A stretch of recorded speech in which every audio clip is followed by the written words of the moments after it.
with that being taken care of, we're getting back into our series, Hills to Die On, where we're talking about our non-negotiables as a church. This past week, I woke up one morning and I checked my phone and I saw that I had text message and missed calls from one of our former elders here at the church, but he's still the person that lives closest to the church. So he's the first person that the security company calls whenever the alarm goes off. And so when I saw his name on my text and phone calls, I began to freak out because they came in about 3:30 in the morning. And I was like, oh, man, not again. If you don't know, we spent all last year without this wing of our church because of a water issue that we didn't find out about. And so he calls, or I call him back. It's the first thing. It's like, what a way to start your morning, right? And he's like, hey, so I met the fire department up at the church. When I got here, like they were in full force, and I was thinking, oh man, not again. And he's like, no, everything's fine. It was something wrong with the HVAC unit, which actually is still not fixed. We're waiting on a part for it. But it was one of those deals where I start thinking like, okay, what if that really happened? Like, what if you showed up? What if I showed up here at the church and I saw that it was just all ablaze? It was on fire, and there's like moments, right? You have moments to go in and grab whatever it is that you can grab.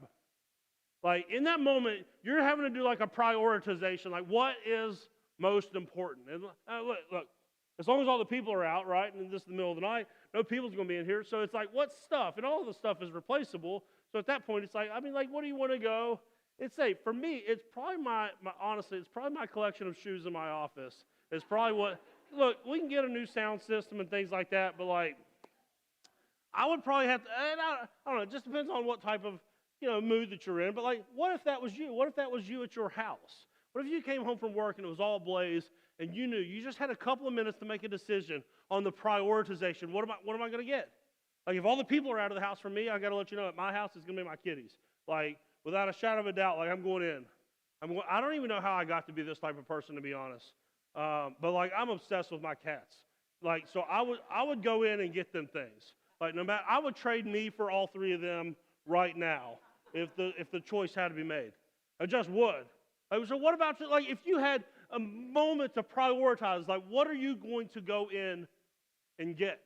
Now, see, the reason why I'm asking you this is because this can be kind of tricky. Like I'll meet with people from time to time in ministry, and they'll tell me like, hey, well, I've got these two things that are kind of like conflicting in my life, right? There's like, they're both good things, but I don't know which one to prioritize over the other. So like, let's like, for instance, what if someone had decided, I want to give money to the church, but then something happens with like your aging parent and they need help financially. Like, how do you decide, like, am I going to keep this commitment or this one? Which one takes precedence? Or maybe like you want to be a good friend to somebody and telling the truth would destroy them, but you also know that telling the truth is the right thing to do. When you have these like conflicting commandments, how do you decide which one is actually most important? Well, this is the dilemma. This is the situation that we're going to look at that Jesus is dealing with in our story today.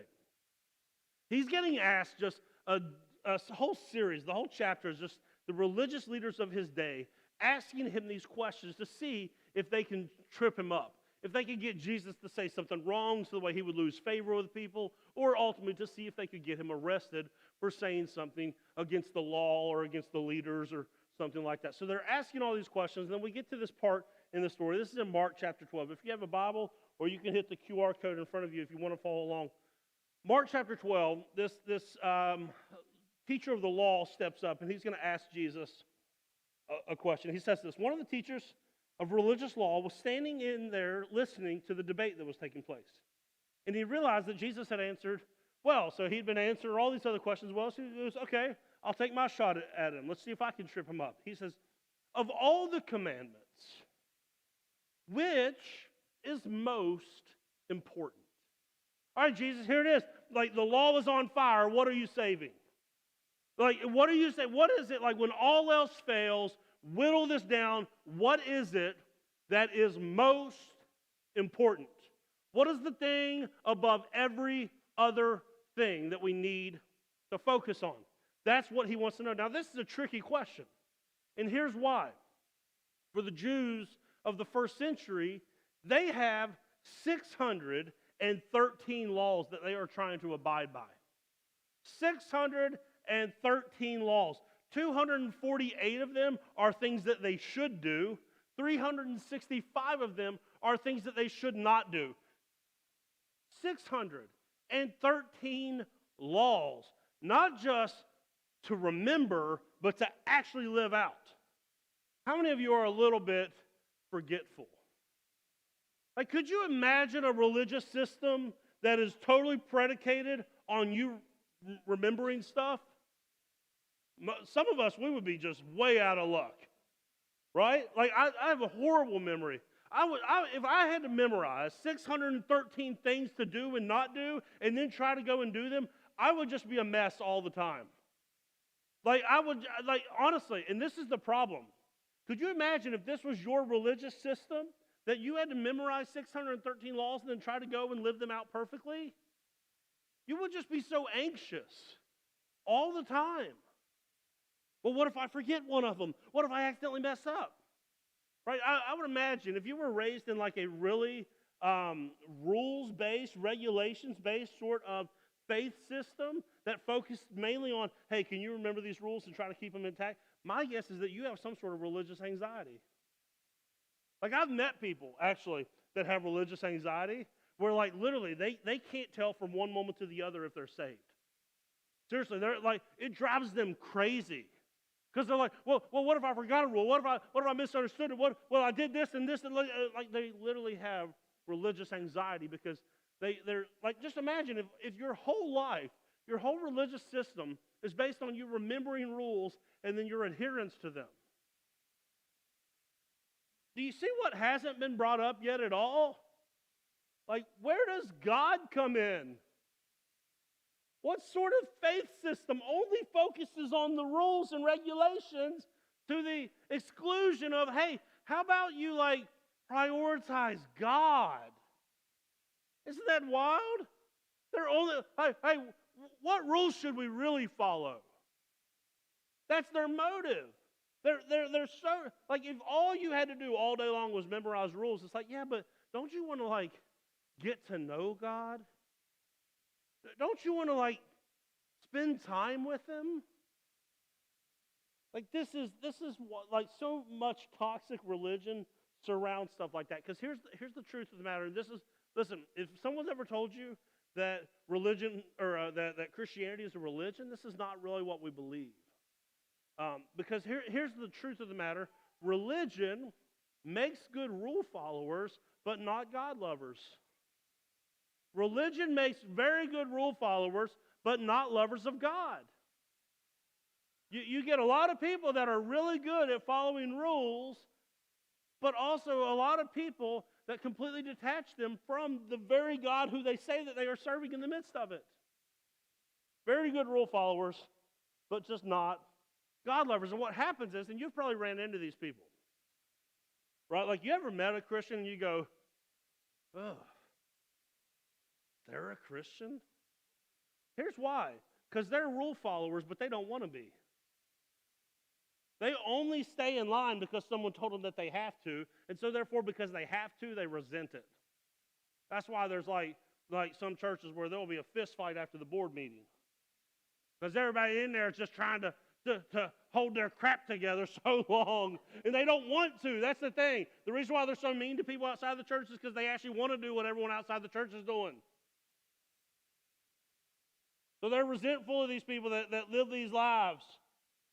They are. That's why there's so many cranky Christians.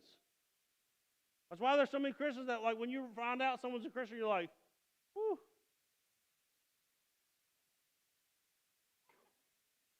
It is, man. So here, Jesus' answer, this is going to be great. They're going to like this answer. Verse 29. He says, the most important commandment is this. Listen, O Israel, the Lord our God is the one and only Lord. And you must love the Lord your God with all your heart, all your soul, all your mind, and all your strength. This is actually a passage of Scripture from Deuteronomy chapter 6 that's called the Shema, which actually means in Hebrew to listen or to hear. Even to this day, devout Jews recite this scripture every single day, sometimes multiple times a day. It was like their keystone thing. This is what we are about, that we love God supremely with everything that we are. They would recite it over and over every single day. Now, here's the beauty of it. When Jesus tells you, and he's speaking to this audience, and all these years later, he's speaking to us. He goes, listen, if you want to know the first and the greatest commandment, it is tied to worship. Tied to worship. What is it that you're supposed to do? You are to love God more than anything else. That's what it is that you're called to do. And now listen, when Jesus says the most important commandment is to love God with everything you are, what he's doing is telling you that the most important thing you can do is live out what is actually already most true about you. Here's the deal. When you were made in the image of God, you were made as a worshiper.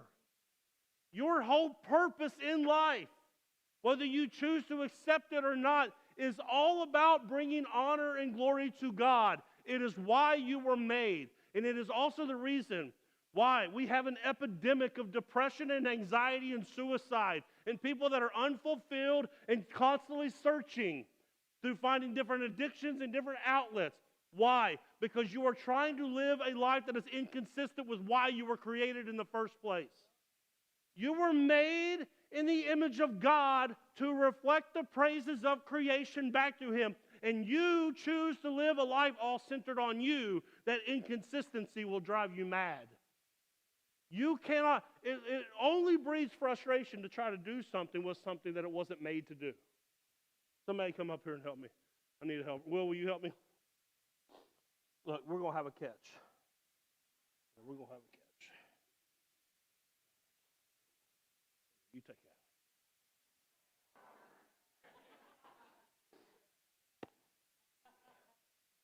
You ready? This is what happens when you sign up to intern at church. The pastor throws fastballs at you. Ready? All right, one more.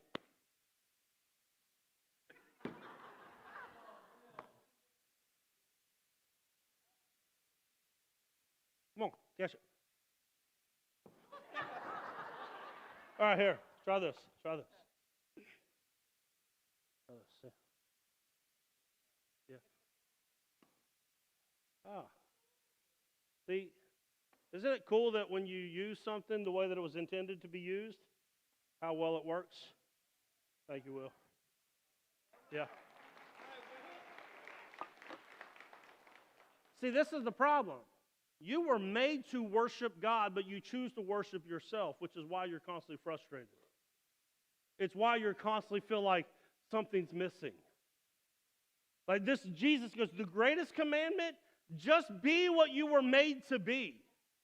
And that is a worshiper. Love God with absolutely everything that you are. Any life that is focused on self or anything else will ultimately be lacking. It won't. And Jesus here, he goes, listen, no half measures. Love the Lord your God with all of you. Every square inch of you. All the stuff that makes you you. Use that to love God more than anything else. It does not come second. Let me ask you this. Does God dominate your thought life? Like, you ever just find time in the day to daydream a little bit? Let your mind wander? Where does your mind wander to? That is probably what has captured your affections. When you're not guarding your mind and it trails off to work, that's probably what has captured your affections. When it trails off to the current political climate or your favorite party, that's probably what has captured your affections. When it is carried off to your next trip that you have planned, that's probably what has your heart. When it's off to your bank account, your job, that's what has your heart. When your mind isn't being guarded and it just wanders, whatever it wanders to is what has a hold of you. Does God dominate the words that you speak? Like everywhere you go, it becomes obvious that God is the most important thing to you? What about your desires and your wants? What about the amount of time that you spend? Would someone look at your calendar and say, yo, that person definitely, God is the most important thing in their life? Would someone look at your checkbook and make that assumption? Oh, God is clearly one of the most important things, the most important thing in their life based on that. The original verse here, the Shema in Deuteronomy chapter 6, I want you to listen to how intense the words are. That this is what Israel lived by. Listen, O Israel, the Lord is our God, the Lord alone. And you must love the Lord your God with all your heart, all your soul, and all your strength. You must commit yourselves wholeheartedly to these commands that I'm giving you today. Repeat them again and again to your children.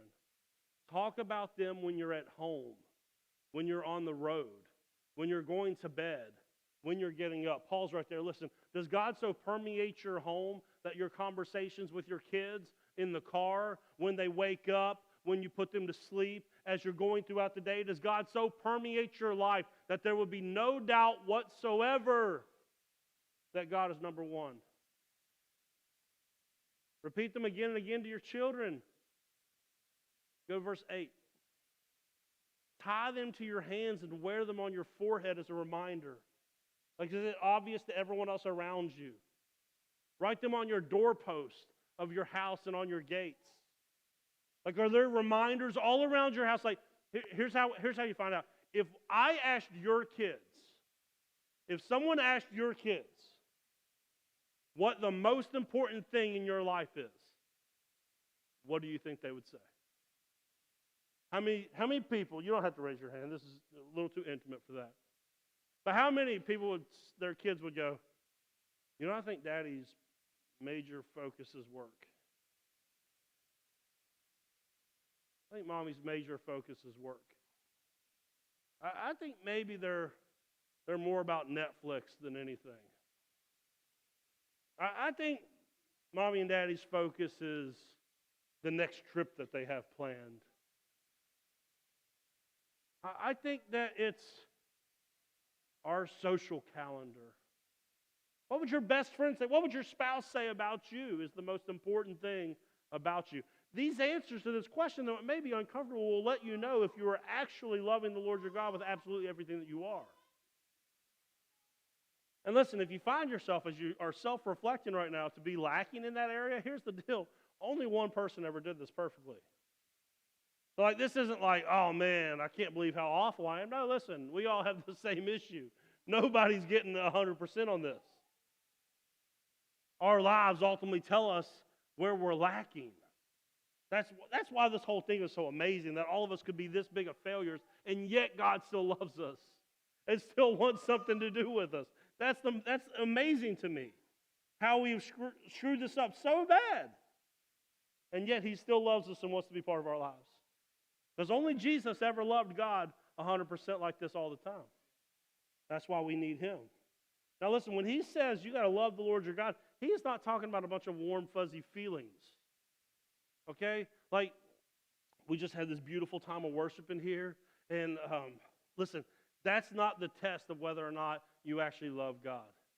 It's like, you know, like, man, I had a tear in my eye during that song, so I must really love God.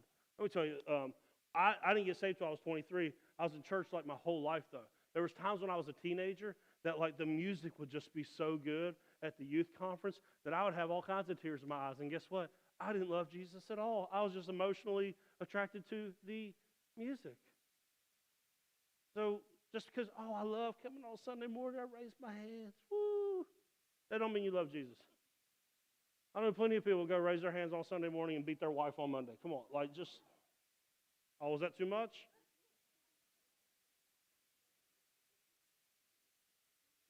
Y'all look at me like, whoop. I'm just letting you know, that's not the true test. It's not the true test. I used to sit in, like, I went on a mission trip. Again, I was a teenager, not a Christian, liked Christian girls though, right? So I went on a mission trip to the Bahamas, you know, because they need the Lord in the Bahamas. And if somebody had to go, it was going to be me. And I was part of the youth choir. I'm not even a Christian. I'm part of the youth choir. I'm in front of this Bohemian, I don't know, church. And I'm telling you what, it was such a beautiful moment. I'm literally up there just crying, lifting my hands. I'm not even a Christian.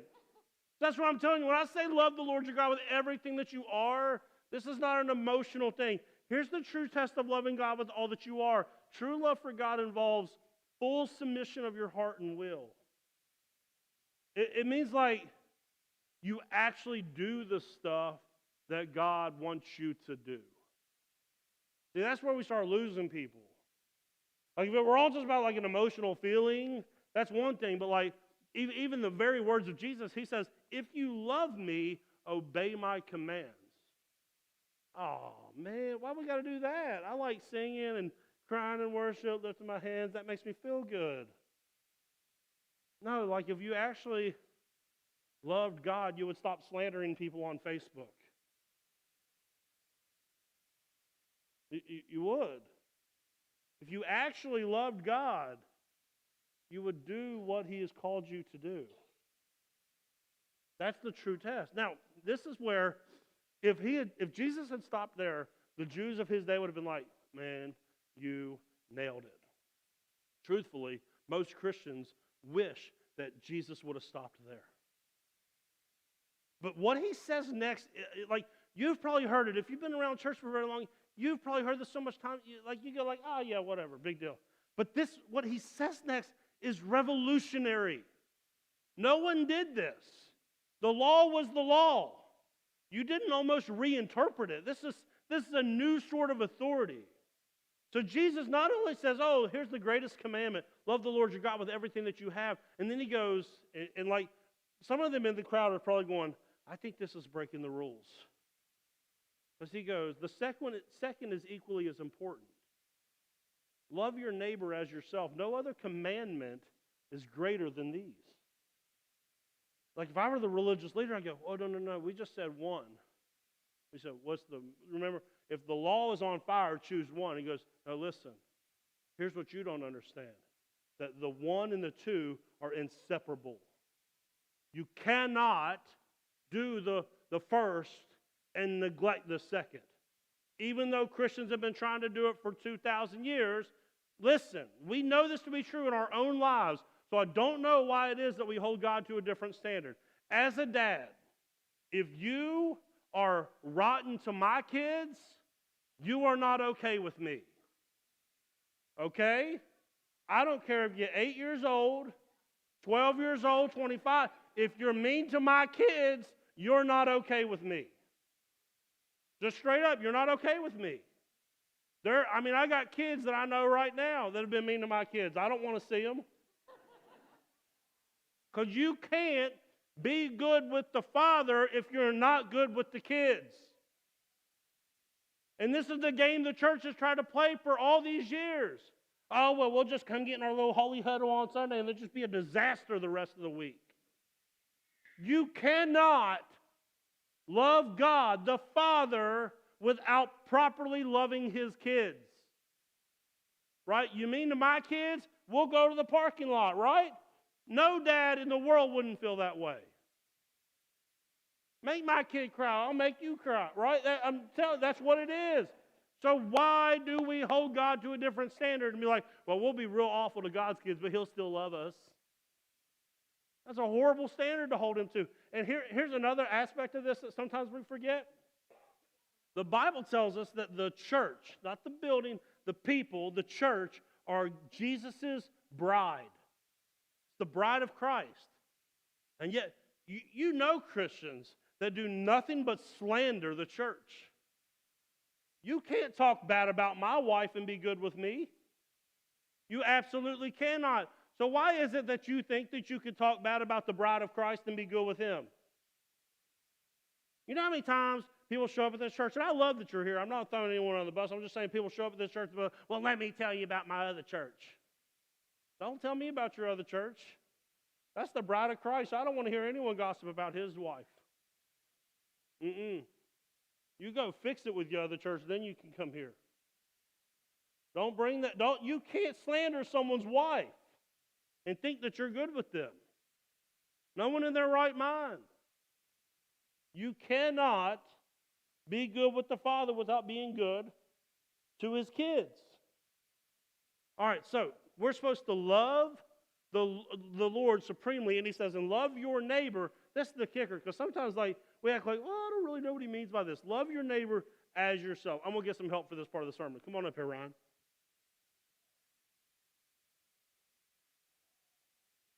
Come on. You ready for this? Now, I had a different child for the first service because I didn't even prep them. They don't even know why they're in here.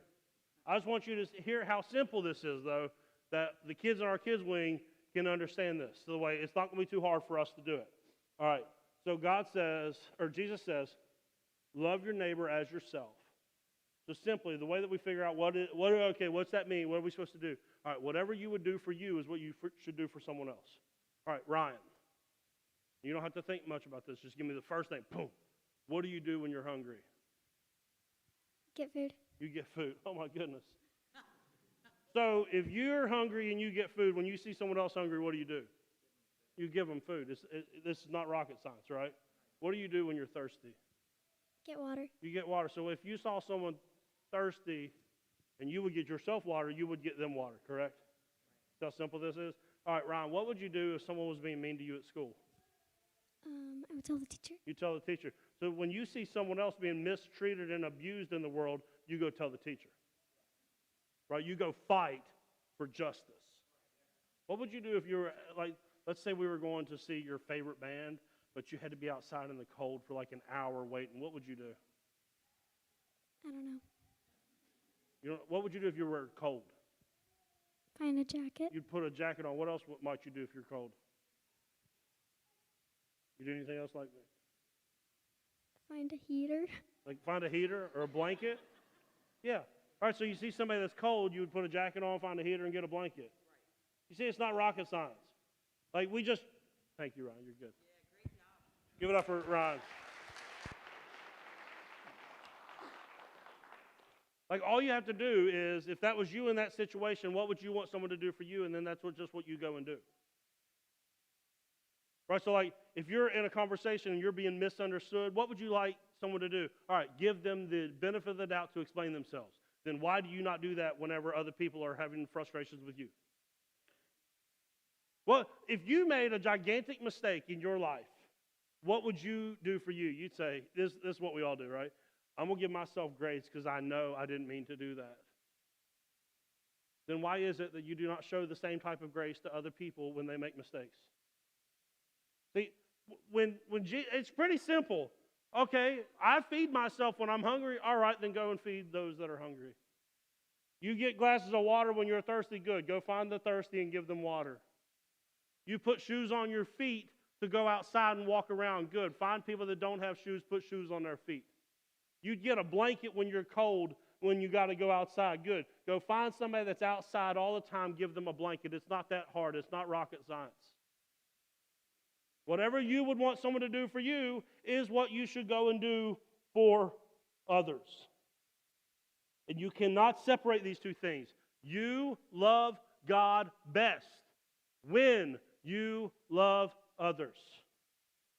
You love God best when you love others. And Jesus took the two and he combined them. So there's no such thing as just a I just love God type Christian.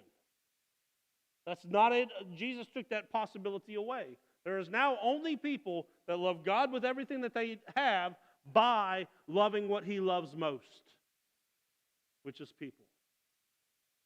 That's you love others best when you are doing it because you love God. They are inseparable. So here is the response of the religious leader in verse 32. He says, the teacher of religious law replied, well said, teacher. You have spoken the truth by saying that there is only one God and no other. And I know, go ahead, next one, and I know it's important to love him with all your heart, all my understanding, all my strength, and to love your neighbor as myself. This, man, don't miss this. This is why I chose Mark's version of it. This is more important than to offer all the burnt offerings and sacrifices required in the law. The religious leader got it. He heard what Jesus was saying that he didn't actually say. He took it to the next level. He goes, oh, okay, I get it. So like, loving God and loving people is far more important than any religious activity that I could participate in. It's far more important than any rule keeping, any focus on regulations. It's like, if I actually do this, I'll actually be keeping the law. I'll actually be doing it. This is what he had in mind. Like, he's going, loving God and loving people is more important than all the religious have-tos. Right? You know the have-tos. Like, almost every Christian I've ever met has the have-tos. Brothers like, well, I have to go to church. No, you don't have to go to church. You get to go to church. Well, I have to serve in the nursery this morning. No, you don't have to. You get to. Well, I have to give to the church. No, you don't have to. You get to. Because if you're stuck in the have to, you're stuck in a religious system that Jesus was highly opposed to. If it's not the desire of your heart, you shouldn't do it. It's not about the have-tos. So he goes, oh, I get it. It's not about the have-tos. It's about the stuff that I want to do, that I'm drawn to do, that my heart is captured by. Yes, that's actually the Christian life. Like that's what he's looking for. That's next level. Let me just be honest. I know Christians that would rather come to church than feed the hungry. And here's how I know that, is because we do all kinds of stuff where we feed the hungry here, and there's way more of you here right now than there is when we do that. I know Christians that would rather go sit in their small group than serve the poor. How do I know that? Because there's more of you in groups every week than the times that we go and try to serve the poor. I know Christians that would rather sit at home by themselves and read the Bible than go and fight for justice. Listen to me. Going to church, going to your small group and reading the Bible, those are love God things. Those are good things. But they're missing the mark in your life if it's not driving you to do the rest. Right? Like, I'm just one of those, I just go to church Christians. That's not a thing. You made that up. Like I'm a go to church Christian to find out what I need to go do the other 167 hours of my week. Like, you got too many I love God people. Like, they just do the religious activity, but if it doesn't turn into love for people, it's not working. It's just not. It's not working. You're missing the mark. And if that stings a little bit, like if that's you, it feels like, man, this is like really directed at me. Listen to me. It's not even my words. Listen, this is Jesus. He says this in verse 34 to respond to this guy. He says, realizing how much the man understood, he said, you are not far from the kingdom of God. And after that, no one dared ask him any more questions. In Jesus' own words, he goes, you got it. You see that it's not about the have-tos, it's about what you get to do. It's not about just loving God, but it's about loving God and loving people. And when you get into that mindset, you're closer to the kingdom than all the best rule followers you've ever came out with. All those I just love God people, I just love God people, but you're a disaster to your neighbor. He goes, no. The one that really gets it is so much closer. Oh, you might be a really good rule follower. You might check all the boxes, but if it doesn't manifest in love for your fellow human beings, for your neighbor, if it doesn't make you a more decent person, it's not working.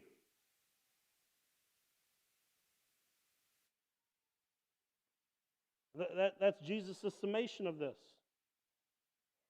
People that live like this are closer to the kingdom. People that only do stuff out of a sense of duty, they end up with resentment. This is not about just going through the motions whatsoever.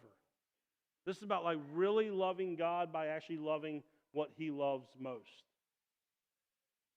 This is what it's about. This is a non-negotiable for us. We're not trying to disciple people here at Southridge Church into some sort of program, but rather living a life that's actually following Jesus. So Jesus made it pretty simple, right? Love God by loving people. Do not try to separate the two. Because like you'll find manifestations of both of this. You'll find just like love God people to the neglect of loving people, but you'll also find love people that like break all kinds of commands of God, which means that they don't actually love God. But like you find people on both sides of the spectrum and he goes, no, that's not an option. It's only both of them. It's love God by loving people. If you will undermine God's law in the pursuit of loving someone, then you don't actually love God. But if you love God, but you don't fight for justice for your neighbor, you don't love God or people. It has to be both. And it's far more than a church program. We're talking about a life that this just gets lived out in. And so here's the beautiful thing, and I told you this already earlier, that my guess is, myself included, and everyone sitting in this room and everyone watching on the other side of that camera, that we have all royally screwed this up. And yet, God still loves you. God is still crazy about you. And instead of being upset with you, being mad at you today, he simply goes, all right, let's start over. Let's reorient ourselves. Let's get on a new path and start fresh, because I love you. I'm not finished with you. I'm not giving up on you. And that's what he invites you into today. So if you're like me and you haven't been getting this right, then today you get to get a fresh start. You get to go, okay, let me reorient my life. Let me figure out how to love God better by loving his people better. You get a fresh start. You don't have to leave feeling shameful and condemned. Rather, you get a fresh start. So here's what happens whenever we have like these kind of like rubber meet the road type sermons in a room like this. There will be some people that are feeling what's called conviction. It's that thing that's drawing you closer to God. It's that thing that makes you want to act. It's like, oh, I got to do something. I can't leave here the same as that's conviction when it's drawing you closer to God. If you're feeling some sort of condemnation, like it's making you want to go run and hide and get farther away from God, that's not God. That's not God. That's the spiritual enemy of your life that wants to steal, kill, and destroy. Reject that. Listen to the conviction that simply draws you closer to God. And so look, I'm dead serious about this time of the service. Look, I want us to fix this. The next 5 minutes during this song is not for you to go to the bathroom. It's not for you to make lunch reservations or get on Facebook. It's for you to make a decision to be different when you leave than what you came here for. If you need to do that by coming to an altar, I invite you to do that. If you want to turn your seat into an altar, if you need to sit and pray, if you need to stand and sing, if you're online, you need to send us a prayer request. But make sure, use this time to actually respond. 5 minutes after you leave here, if you don't do something during this time of response, you will forget whatever it was that the Lord was speaking to you about. Your life will start catching up with you. Your mind will start racing. You'll be like, oh, shoot, I done forgot what we talked about at church this morning. Make a decision right now that you will not let that happen, because you are going to use this time to connect with God. Lord, thanks so much for this day. Thank you for your word that encourages us but also challenges us. And I pray that we would be a people that would love you with everything that we have, and that would be evident by the way that we love people. In Jesus' name.